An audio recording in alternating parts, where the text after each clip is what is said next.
ماں زہرا کا دودھ حسین کی رگوں میں نیا خون بن گیا ہو.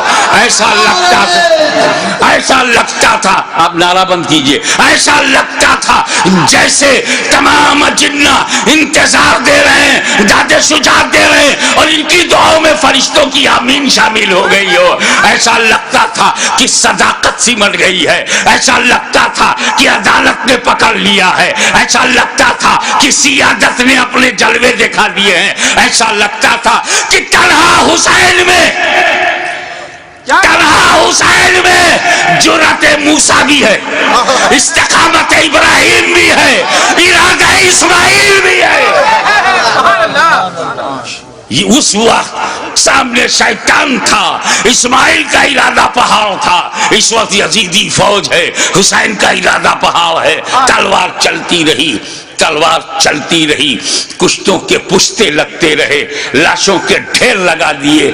اب اس تلوار کو روکا کیسے جائے؟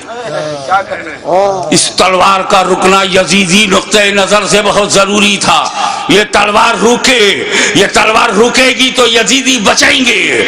زیادی بھیڑیوں کو کاٹتے تھے جیسے کوئی گاجر مولی کو کاٹ رہا ہو. میمنہ پر حملہ آور ہوا تو میمنہ صاف ہو گیا. شیر خدا میسرے کی طرف رخ کرتا ہے، میسرہ صاف ہو گیا. یزید کے قلب پر حملہ کرتا ہے، لشکر کا قلب صاف ہو جاتا ہے. اب پریشانی. ابن سعد، ابن زیاد پریشان ہو گئے، شمر ذوالجوشن حیران ہو گیا، خولی مایوس ہو گیا. یا اللہ یہ کیا ہو رہا ہے؟ ایک ہی آدمی سب کی گردنیں کاٹتا چلا جا رہا ہے. کہیں ایسا نہ ہو کہ ایک تاریخ ایسی بن جائے کہ 20,000 کے لشکر جرار کو تنہا ایک آدمی نے شکست دے دیا. اس تلوار کو رکنا چاہیے، یہ تلوار رکنی چاہیے. مگر اس تلوار کو روکا کیسے جائے؟ وہ تلوار جسے بھوک نہ روک سکی، وہ تلوار جسے پیاس نہ روک سکی، وہ تلوار جسے لاشیں نہ روک سکی، وہ تلوار جسے زینب و سکینہ کے مریض خطر میں آ جانے کا اندیشہ نہ روک سکا، وہ تلوار جسے علی اکبر کی لوٹی ہوئی جوانی نہ روکے، وہ تلوار جسے لٹا ہوا قاسم کا شباب نہ روکے، وہ تلوار جسے عباس علم بردار کے کٹے ہوئے بازو نہ روکے، وہ تلوار جسے معصوم اور شیر خوار بچہ علی اصغر کی موت نہ روک سکے. اس تلوار کو کوئی روک نہیں سکتا. زمین بھی تائید میں ہے، آسمان بھی حمایت میں ہے، فضا بھی مددگار ہے. اس تلوار کو کوئی روک نہیں سکتا. وہ تلوار جو بھوک سے نہ رکے، پیاس سے نہ رکے، قتل سے نہ رکے، خیموں میں لاشیں لے جانے سے نہ رکے. اچانک وہ تلوار رک گئی، وہ تلوار رک گئی. بس یہی نازک سا موڑ ہے. وہ تلوار رک گئی، بھوک سے نہیں، پیاس سے نہیں، شہیدوں کی شہادت سے نہیں، بہو بیٹیوں اور بہنوں کے خطرے میں جانے کے اندیشے سے نہیں رکی. وہ تلوار اس لیے رک گئی کہ نماز کا وقت ہو گیا. سبحان اللہ، نماز کا وقت ہو گیا. اتر پڑے زخمی،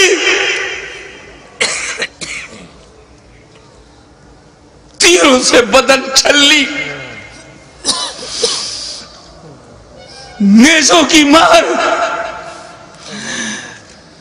علی کا ایک شیر ان جنگلی کتوں میں گھر گیا. اب جانتے ہیں واقعی ایک شیر ہو اس کو 2000 کتے گھیر لے تو کن کن کتوں کو مارے؟ زخموں سے چور، ہر بدن کے ہر حصے سے لہو. یہ کیسا وضو ہے میرے امام؟ اللہ ہمارے لیے، امت کو بچانے کے لیے رسول پاک نے پیٹ میں پتھر باندھ کے جو امت بنائی تھی اس کو بچانے کے لیے اتنی بڑی قربانی. یا اللہ یا اللہ.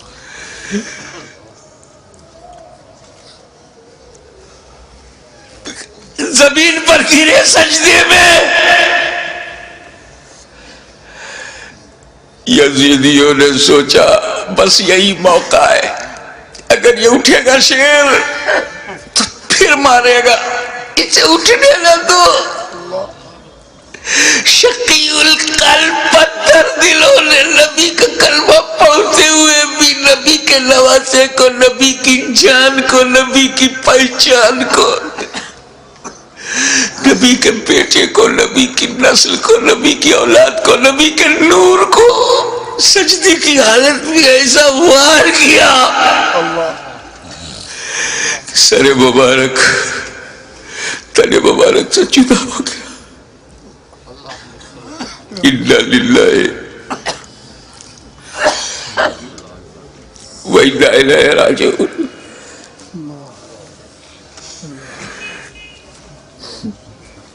کٹ گیا، گردن کٹ گئی، سنی مسلمانوں گردن کٹ گئی۔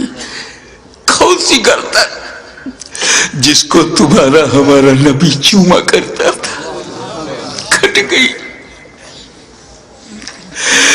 کعبے کے ایک پتھر کو میرے نبی نے ایک بار چوما، حجر اسود کو قیامت تک لوگ چومیں گے، مگر حسین کے گلے کو تو نبی نے بار بار چوما تھا، بار بار چوما تھا۔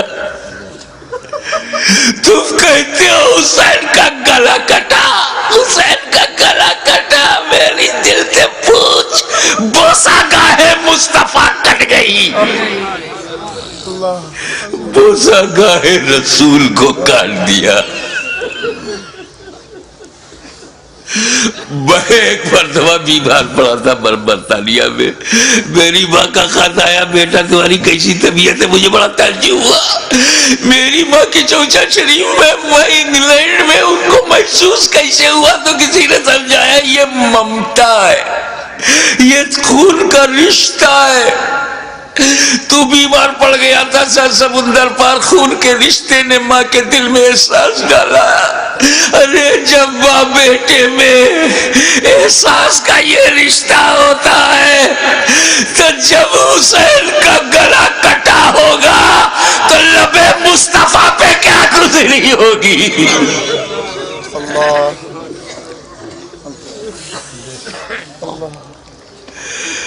حضرت عبداللہ ابن عباس روایت کرتے ہیں، جو بحقی میں ہے، مشکات میں ہے،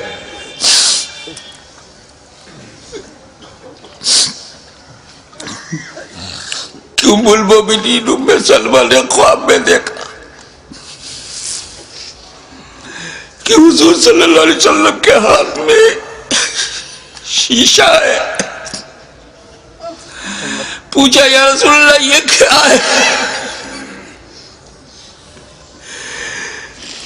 کہا یہ میرے بیٹے حسین اور کربلا کے شہیدوں کا خون میں صبح سے اس میں جمع کر رہا ہوں۔ رسول مبارک کی ریش مبارک پر غبار بالوں میں بکھرا ہوں، ہاتھ میں شہدائے کربلا کا لہو۔ کتنا دل دکھ گیا ہوگا رسول پاک کا۔